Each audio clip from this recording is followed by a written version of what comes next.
अहिल्यानगर जिल्ह्यातील नेवासा हे संत ज्ञानेश्वरांचं कर्मभूमी आहे आणि या कर्मभूमीतून पहिल्यांदाच पालखी सोहळा जो आहे तो पंढरपूरकडे मार्गस्थ होत आहे आणि हा दैदिप्यमान सोहळा जो आहे तो या नेवासा नगरीमध्ये पाहायला मिळतोय।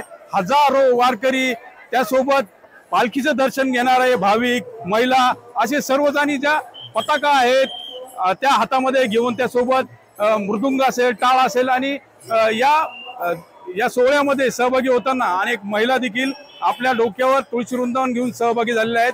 खरं तर 20,000हून अधिक वारकरी जे आहेत ते या पालखी सोहळ्यामध्ये सामील होणार आहेत आणि या परिसरामध्ये आत्ताच जे वारकरी होते ते विठुनामाच्या भक्तीमध्ये तल्लीन झाल्याचं पाहायला मिळालं। हा जो पालखी सोहळा आहे आता नेवाशावरून मार्गस्थ झालेला आहे आणि मोठ्या प्रमाणामध्ये जी फुलांची सजावट जी आहे ती या पालखीच्या रथाला करण्यात आलेली आहे। सगळे नैसर्गिक फुलं जे आहेत ते वापरण्यात आलेले आहेत। त्यासोबत शानदार अशी बैलजोडी देखील आहे।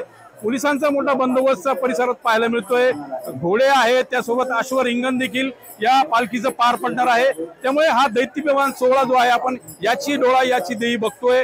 खरं तर विठुनामाचा जयघोष करत ही सगळी मंडळी जी आहेत ती आता पंढरपूरकडे चालल्याचं चित्र जे आहे ते पाहायला मिळतंय आणि प्रत्येक भाविक जो आहे त्याच्या चेहऱ्यावर जे समाधान जर बघितलं तर ते त्यांच्या चेहऱ्यावर विठुनामाच्या भक्तीची आणि विठुनामाच्या भेटीची आज जी आहे ती जाणवत आहे।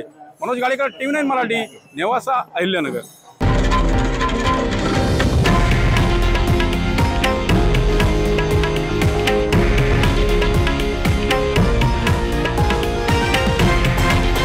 हे आहे देशातील नंबर 1 न्यूज नेटवर्क आणि आपण पाहत आहात TV9 मराठी, एकमेव।